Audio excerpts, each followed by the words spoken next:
Hello everyone. इस video में हम लोग डिस्कस करने वाले हैं WBCS के लिए एग्ज़ाम्स के लिए फाइनल रिवीजन करने वाले हैं इसका सेट 2। लास्ट 10 डेज के लिए रिवीजन चल रहा है। ठीक है, तो आपको अगर कोई क्वेश्चन आता है पहले से तो उसमें ज़्यादा टाइम स्पेंड नहीं करना है। अगर नहीं आता है तो देखना एक्सप्लेनेशन। ठीक है, तो शुरू किया जाए। First question: What is the total budget allocation for the West Bengal in the financial year 2025-2026? 3.75 lakh crore, 3.89 lakh crore, 4.05 lakh crore और 3.65 लाख करोड़। वेस्ट बंगाल के लिए जो बजट है 2025-26 के लिए, ठीक है, कितना बजट है टोटल? ठीक है, तो इसका आंसर हो जाएगा 3.89 lakh crore. Which of the following act introduced the bicameral legislature at the central level in India? Indian Council Act 1909, the Government of India Act 1919, Government of India Act 1935, the Indian Independence Act 1947। ठीक है, तो कौन से act के तहत India में जो है बाई कैमरल लेजिस्लेचर लेके आया गया या इंट्रोड्यूस कराया गया? ठीक है, तो इसका आंसर हो जाएगा the government of India act 1990, जिसको हम लोग मोंटेगो चेम्सफोर्ड रिफॉर्म भी बोलते हैं। ठीक है, इसी के द्वारा जो है बाई कैमरल लेजिस्लेचर सेंटर पे इंट्रोड्यूस कराया गया था पहली बार। ठीक है, 1919 के एक्ट के तहत।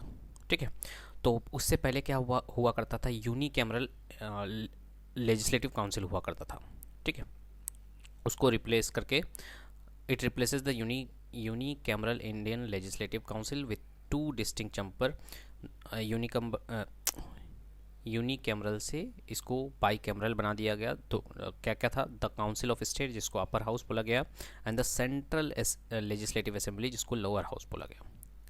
ठीक है, in which year was the term secular added to the preamble of the Indian constitution? 1976, 1970, 1972, 1974।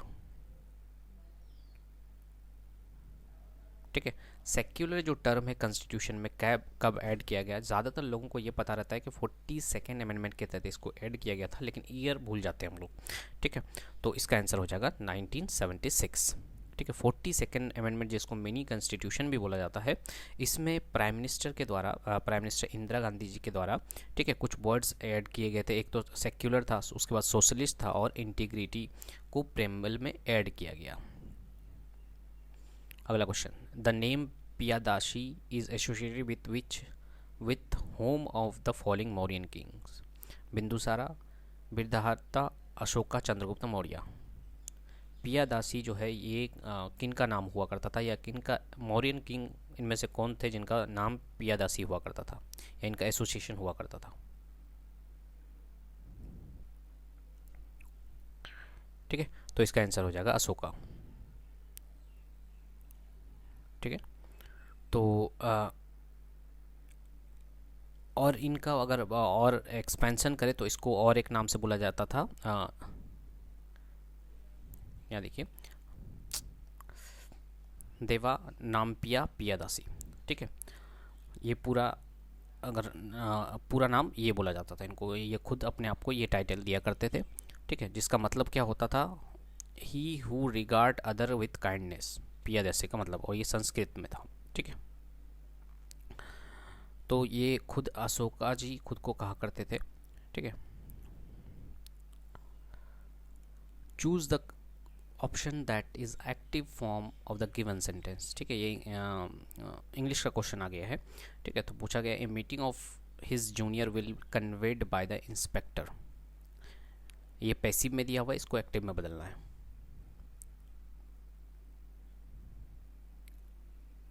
ठीक है, तो इसका आंसर क्या हो जाएगा? The inspector will convene a meeting of his juniors. ठीक है,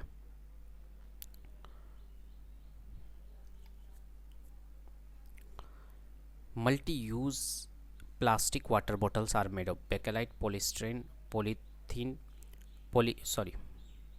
पॉलीथाइलिन या सिलिकॉन? हम लोग जो प्लास्टिक बोतल यूज़ करते हैं, मल्टी यूज़ प्लास्टिक बोतल्स, वो किस चीज़ का बना होता है? बेकेलाइट, पॉलीस्टाइरीन या फिर पॉलीथाइलीन या फिर सिलिकॉन? ठीक है, तो इसका आंसर हो जाएगा पॉलीइथाइलिन।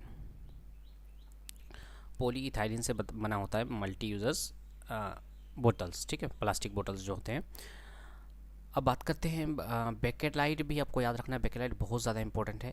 ठीक है, कि कहाँ पे यूज़ होता है। तो उससे पहले थोड़ा सा और देख लेते हैं पॉलीइथिलीन के बारे में।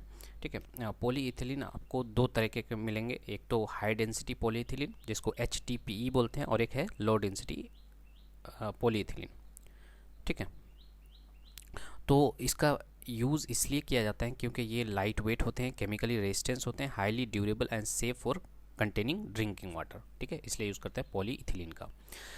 अब बात करते हैं बेकेलाइट का। तो बेकेलाइट याद रखिएगा, बेकेलाइट जो है पूछा जाता है एग्जाम्स में। ठीक है, बेकेलाइट क्या होता है? हार्ड होता है, रिजिड होता है, थर्मोसेटिंग प्लास्टिक होता है। ठीक है, अब इसका यूज़ कहाँ पे होता है? तो याद रखना है, it is instead use for electrical insulators, letters and port handles. तो देखे होंगे हम लोग के इलेक्ट्रिकल डिवाइसेस का जो हैंडल्स वगैरह होता है उसमें यूज़ होता है बेकेलाइट का। ठीक है, बहुत इंपॉर्टेंट है बेकेलाइट, आने वाले एग्जाम्स में पूछा जाता है, पूछा गया है। ठीक है, उसके बाद पॉलीस्टाइरीन की बात करें, जो और एक ऑप्शन था, तो इसका यूज़ जो है डिस्पोजल कटलरी के तौर पे यूज़ होता है, form, packaging and yogurt containers. ठीक है, के तौर पे इसको किया जाता है। फोम पैकेजिंग मतलब जो शेव करने वाली वो बोतल आती है वो पॉलीस्टाइरीन की बनी होती है, डिस्पोजल कटलरी, और उसके बाद बात करें योगर्ट कंटेनर, ये सारे पॉलीस्टाइरीन के बने होते हैं। What is Bhargavastra recently in news? Bhargavastra क्या है? A new indigenous missile system to intercept intercontinental ballistic missile, India's first micro missile system designed to counter sound drones, an advanced satellite for space weather monitoring, a stealth naval missile for anti-submarine warfare.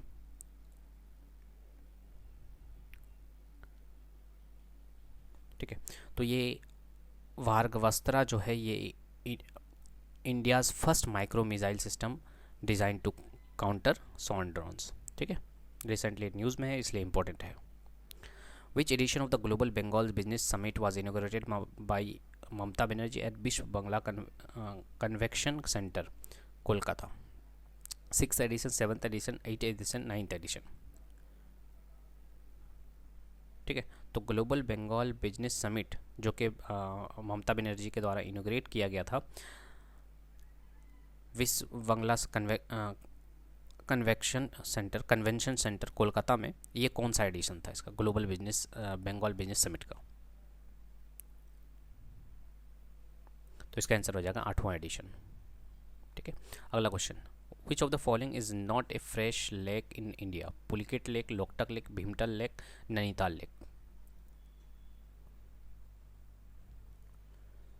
ठीक है, तो इसके साथ आपको addition क्या करना है कि फ्रेश वाटर लेक तो है लेकिन कहाँ पे है? अगर ये जैसे पुलिकेट लेक है, लोकटक लेक है, भीमटल लेक है, नैनीताल लेक है, ये सारे लेक हैं कहाँ पे, और इनमें से कौन सा फ्रेश वाटर लेक नहीं है? ठीक है, तो फ्रेश वाटर लेक की बात करें तो ये पुलिकेट लेक जो है फ्रेश वाटर लेक नहीं है क्योंकि ये ब्रेकिश वाटर लेगून। ठीक है, second largest brackish water lagoon है। आपको ये बताना है सबसे बड़ा ब्रेकिश वाटर लेगून कौन सा है। ठीक है, उसके बाद बात करें, ये जो पुलिकेट लेक है ये आंध्र प्रदेश और तमिलनाडु के बॉर्डर में पड़ता है। ठीक है, तो और ये जो है फ्रेश वाटर लेक इसलिए नहीं है क्योंकि इसमें जो ये मिक्सचर है किसका, सॉल्ट वाटर का यानी समुंदर का और फ्रेश वाटर का जो कि रिवर से आता है। ठीक है, तो ये मिक्स है फ्रेश क्योंकि ये जो है ये मिक्स है किसका, समुंदर से सॉल्ट वाटर आता है और फ्रेश वाटर जो है रिवर से आता है, इसलिए ये क्या है एक तरह का जो है फ्रेश वाटर लेक नहीं है, एक तरह का ब्रेकिश वाटर लेगून है। तो मैंने कहा कि ये सेकंड अगर लार्जेस्ट ब्रेकिश वाटर है तो first largest brackish water lagoon कौन सा है। ठीक है, बाकी बात करें ऑप्शंस की और सारे, तो लोकटक लेक जो है ये मणिपुर में है, भीमताल जो है ये उत्तराखंड में है, कुमाऊं जो रीजन है उसमें है, नैनीताल जो है नैनीताल टाउन में है उत्तराखंड में। ठीक ठीक है, तो ये सारे भी आपको याद रखने हैं। अगला question, what is the highest peak in West Bengal? Tiger Hill, Singalila peak, Sandakphu या फलूत? ठीक है, आपका अगर ये रिवीजन हो रहा है तो आप बताइएगा जो हाईएस्ट पीक है उसका हाइट कितना है। ठीक है, तो इसका आंसर हो जाएगा वेस्ट बंगाल का जो हाईएस्ट पीक है वो है संदकफू, और इसका जो हाइट है वो 3636 मीटर या फिर 11929 फीट है। ठीक है, ये जो है ये भी पूछा जा सकता है, संदकफू जो है वेस्ट बंगाल का हाईएस्ट पीक, ये किस किस के बॉर्डर पर आता है? Nepal, Bhutan, Bhutan West Bengal border, West Bengal Nepal border, West Bengal Bangladesh border. तो इस तरह से क्वेश्चंस बन सकता है। ठीक है, तो आपको तैयार रहना है इसके लिए कि ये दार्जिलिंग डिस्ट्रिक्ट में है और वेस्ट बंगाल और नेपाल के बीच में बॉर्डर बनाता है। ठीक है, कंसिडर द फॉलोइंग पेयर्स, एक तरफ मूवमेंट दिया हुआ है और एक तरफ लीडर्स दिए गए हैं। ठीक है, तो इनमें से कितने सही हैं या कितने गलत है, ये पूछा क्या गया है? पूछा गया है इनमें से कितने करेक्टली मैच्ड हैं। ठीक है, ठीक है, तो एका मूवमेंट के फाउंडर क्या मदारी पारसी थे? ऑल इंडिया ट्रेड यूनियन के फेडरेशन नारायण मल्हर जोशी यानी एनएम जोशी थे। मजदूर महाजन संघ जो है महात्मा गांधी इनके लीडर हुआ करते थे या फाउंडर हुआ करते थे। तो इनमें से इसका जो आंसर होगा वो होगा ऑल आर करेक्ट। ठीक है, तो याद रखना एका मूवमेंट जो था वो अवध रीजन में हुआ था 1920 के आसपास में, अर्ली 1920 में। ठीक है, इसके फाउंडर कौन थे? मदारी पासी। ठीक है, all India trade union federation जो है ये नारायण मल्हर जोशी यानी एनएम जोशी के द्वारा ये किया गया था 1931 में। ठीक है, मजदूर महाजन संघ जो है महात्मा गांधी जी के द्वारा ही किया गया था इन 1920s में। ठीक है, तो all are correct. Which of the following is not a way to acquire citizenship in India? Registration, birth, incorporation of territory या रिन्यूएशन? ठीक है, इसका आंसर हो जाएगा रिनोन्सिएशन। रिनोन्सिएशन का मतलब ये है कि आप अगर किसी और कंट्री का नागरिकता लेते हैं तो अपने आप ही हम लोगों का जो इंडिया का सिटीजनशिप है वो ख़त्म हो जाएगा आपका। ठीक है, तो यही चीज़ लिखा हुआ है कि सिटीजनशिप एक्ट 1955 के तहत हम लोग का अगर इंडिया का सिटीजनशिप चाहिए तो रजिस्ट्रेशन के द्वारा भी हो सकता है, बर्थ के द्वारा भी हो सकता है, और अगर हम लोग किसी और टेरिटरी को हथिया लें, उस टेरिटरी को हथिया लें, माने उस टेरिटरी को अपने अंदर लेकर के आ जाए तो उसका सिटीजनशिप हो जाएगा इंडिया का। लेकिन अगर बात करें कि रिनोन्सिएशन का मतलब ये होगा कि आप किसी और कंट्री का क्या ले रहे हैं? सिटीजनशिप ले रहे हैं, तो अपने आप ही हमारा इंडिया का जो सिटीजनशिप है वो आपको नहीं मिलेगा और ख़त्म हो जाएगा, अपने आप ही ख़त्म हो जाएगा। ठीक है, तो ये एक तरह का क्या है? Renunciation is voluntary method of losing और गिविंग अप इंडियन सिटीजनशिप। एक तरह का आपके इंडियन सिटीजनशिप को आप लूज़ कर रहे हैं।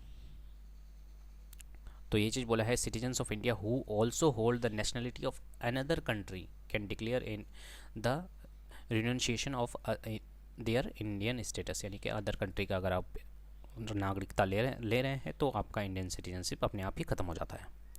विच capital city belong to the Anga kingdom?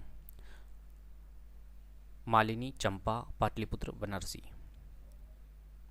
ठीक है, अंगा किंगडम किसको बात करते हैं? जो 16 महाजन पदास यानी 16 महाजन पदास थे उनमें से एक था अंगा, उसका कैपिटल क्या हुआ करता था? ठीक है, तो इसका आंसर हो जाएगा चंपा।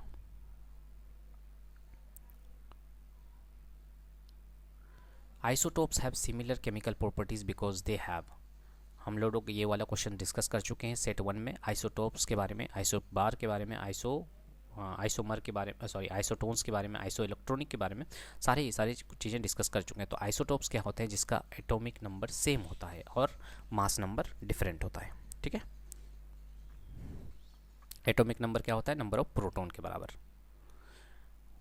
Where was the BIMSTEC youth summit 2025 held? ठीक है, ये पहली बार हुआ था। बीमस्टेक तो होता था, बीमस्टेक समिट तो होता था, लेकिन बीमस्टेक यूथ समिट जो है ये पहली बार हुआ है 2025 में। कहाँ पे हुआ है? न्यू दिल्ली, ढाका, कोलंबो या गांधीनगर? ठीक है, इसको ऐसे भी पूछा जा सकता है, where was the first BIMSTEC youth summit 2025 held? तो इसका आंसर हो जाएगा गांधीनगर यानी अहमदाबाद में। ठीक है, तो इसका जो बिम्स्टेक के जो नेशंस हैं वो कौन कौन से हैं? Bangladesh, Bhutan, India, Myanmar, Nepal, Sri Lanka and Thailand. ठीक है, बी से हो गया बांग्लादेश, आई से हो गया इंडिया, ठीक है, एम से हो गया म्यांमार। देखिए एम से म्यांमार कन्फ्यूजन हो सकता है, एम से म्यांमार है, एम से मालदीव से क्या है, ठीक है, तो एम से म्यांमार है। उसके बाद एस फोर श्रीलंका है, टेक में कुछ नहीं आता है, टी फोर आता है थाईलैंड, ठीक है। उसके बाद ई सी से कुछ नहीं है, तो ये है बांग्लादेश और भूटान है, ठीक है।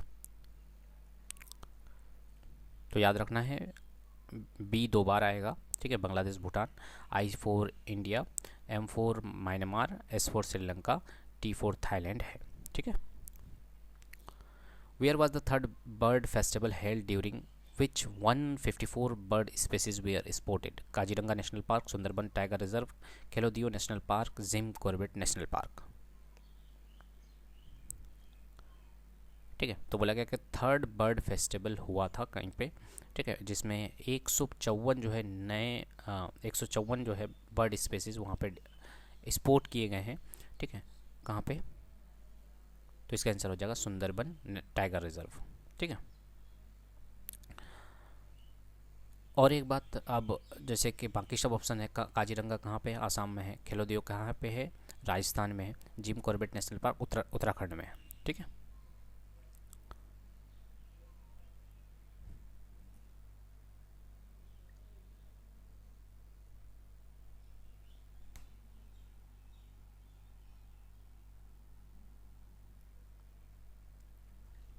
अगला question, the East Calcutta wetlands are known for being a significant bird watching spot, their role in Kolkata's sewage treatment, a prime fishing area, all of the above। ठीक है, कोलकाता का जो ईस्ट कोलकाता का जो वेटलैंड है, ठीक है, वो किस लिए फेमस है?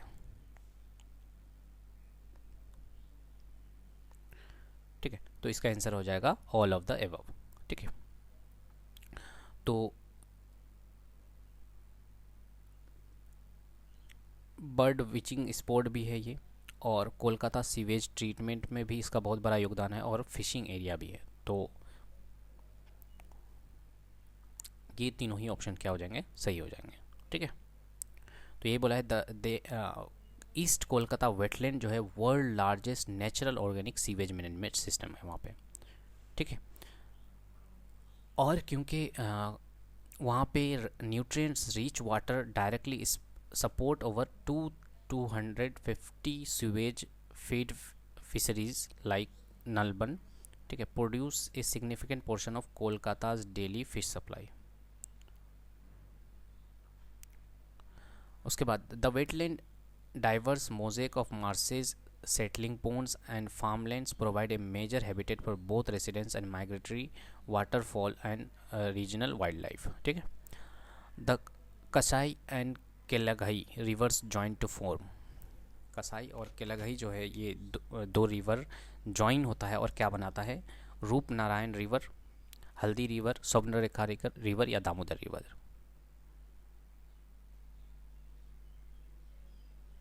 ठीक है, तो इसका आंसर हो जाएगा हल्दी रिवर। कसई रिवर जिसको कंशाबाटी भी बोलते हैं, कंशाबाटी एंड केलघई रिवर जो है ये मिलती है तंगड़ा खाली, जो कि तमलुक जो है सब डिवीज़न वेस्ट बंगाल का पूर्व मेदिनीपुर का, ठीक है, वहाँ पे जो है ये दोनों मिलती है और बनाती है हल्दी रिवर, ठीक है। तो याद रखना है। तो ये भी पूछा जा सकता है कि कसई और केलघई रिवर जो है ये कौन से जगह पे मिलता है? तो जो मेदिनीपुर है, पूर्व मेदिनीपुर, उसके तंगड़ा खाली में, ठीक है, मिलता है। Who among the following freedom fighter is known as Desh Bandhu? Gopal Krishna Gokhale, Bhagat Singh, Subhash Chandra Bose आजाद, या फिर चित्तरंजन दास। इनमें से कौन से फ्रीडम फाइटर को देश बंधु बोला जाता है? तो इसका आंसर हो जाएगा चित्तरंजन दास, ठीक है। देश बंधु का मतलब क्या होता है? Friends of the nation. देखिए, और चित्तरंजन दास के बारे में बात करें तो चित्तरंजन दास जी ने स्वराज्य पार्टी बनाया था मोतीलाल नेहरू जी के साथ 1923 में, ठीक है। चित्तरंजन दास और मोतीलाल नेहरू ने मिलकर के स्वराज पार्टी बनाया था। और एक और क्वेश्चन पूछा जाता है कि नेताजी सुभाष चंद्र बोस के पॉलिटिकल मेंटर कौन थे, तो ये हो जाएंगे Chittaranjan Das. Which of the following statement is incorrect regardless of fundamental rights. ठीक है, तो बोला गया कि इनमें से कौन सा स्टेटमेंट जो है इनकरेक्ट है related to fundamental rights. Fundamental rights can be enforce by law. Fundamental rights are derived from Britain Constitution. The fundamental rights are mentioned in Constitution from Article 12 to 35. Article 21 provide right to life. इनमें से incorrect statement पूछा है।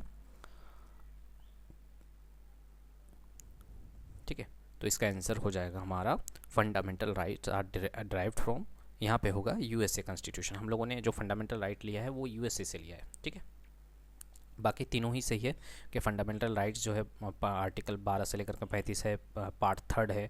Article 21 right to life के बारे में बात करता है, और फंडामेंटल राइट्स को हम लोग लॉ के द्वारा इन्फोर्स करा सकते हैं। तो ये सारी बातें सही हैं। ठीक है, Pandu Rajar Dhibi West Bengal is famous site of Indus valley civilization, chalcolithic site, neolithic site, या नन ऑफ दीज।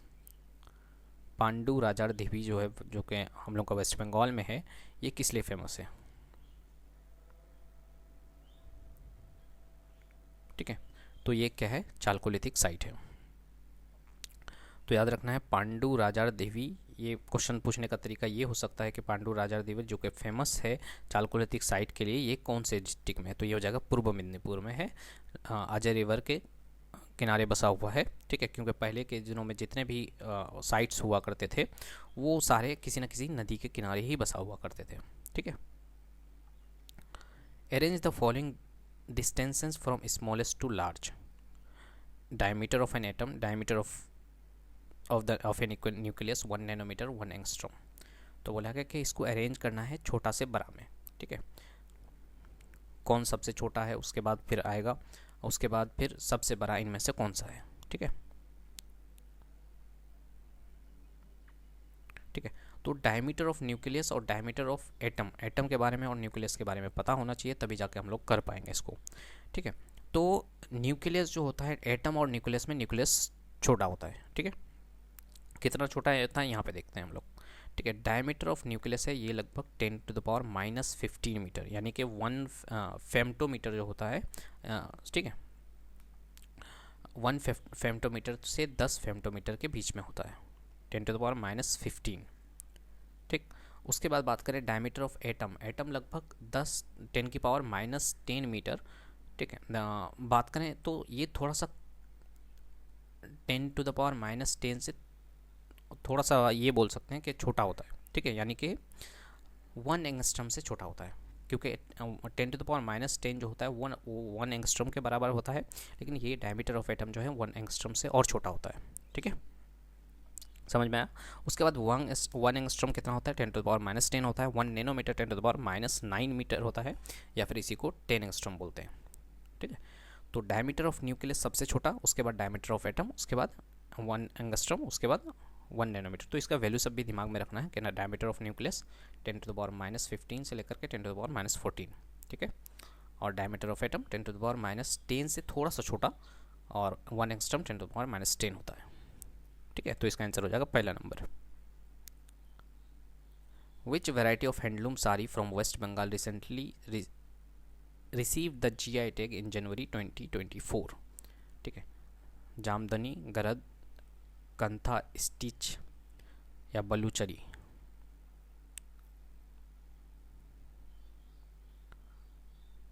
ठीक है, तो इनमें से कौन सा ऐसा ये है वेस्ट बंगाल का साड़ी है जो कि 2024 जनवरी में GI टैग का ये मिला था। ठीक है, अभी रिसेंटली जो ग्रुप डी का SSC का जो ग्रुप डी का एग्ज़ाम हुआ था, उसमें बलूचरी साड़ी के बारे में पूछा गया था। ठीक है, तो यहाँ पे जो GI टैग 2024 में जो साड़ी को मिला है वो हो जाएगा गरज साड़ी।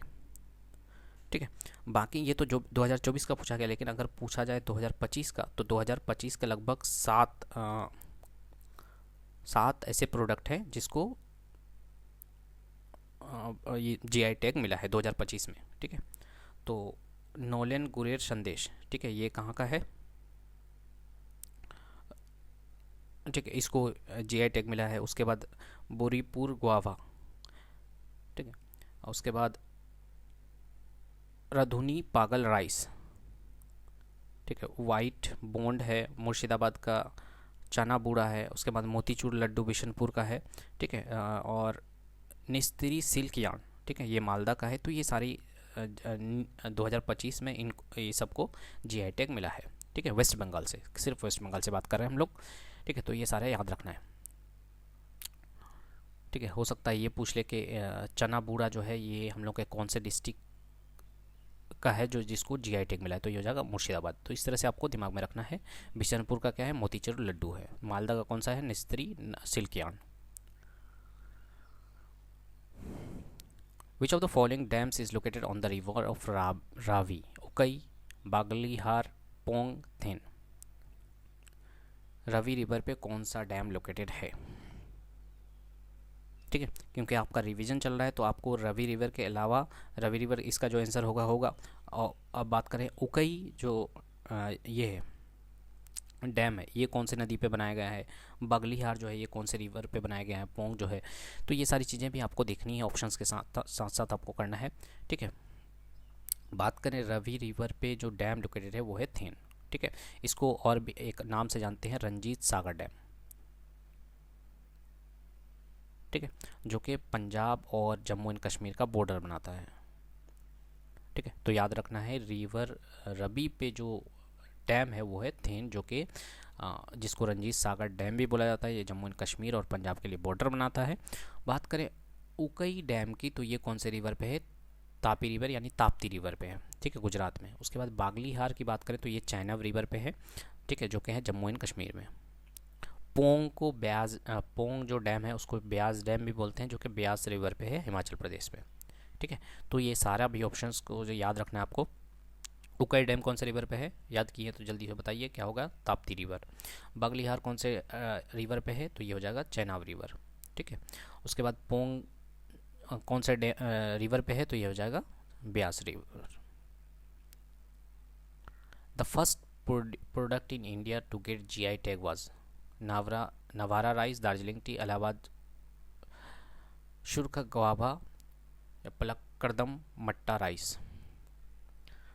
इंडिया का जो पहला जीआई टैग मिला था वो हो जाएगा दार्जिलिंग टी को मिला था पहला, ठीक है। कब मिला था, 2024-25 को, ठीक है। पहला ऐसा प्रोडक्ट जिसको जीआई टैग मिला था वो था दार्जिलिंग टी, 2024-25 में मिला था, ठीक है। बस इतने ही क्वेश्चन रिवीजन का सेट 2 हम लोगों ने ख़त्म किया है।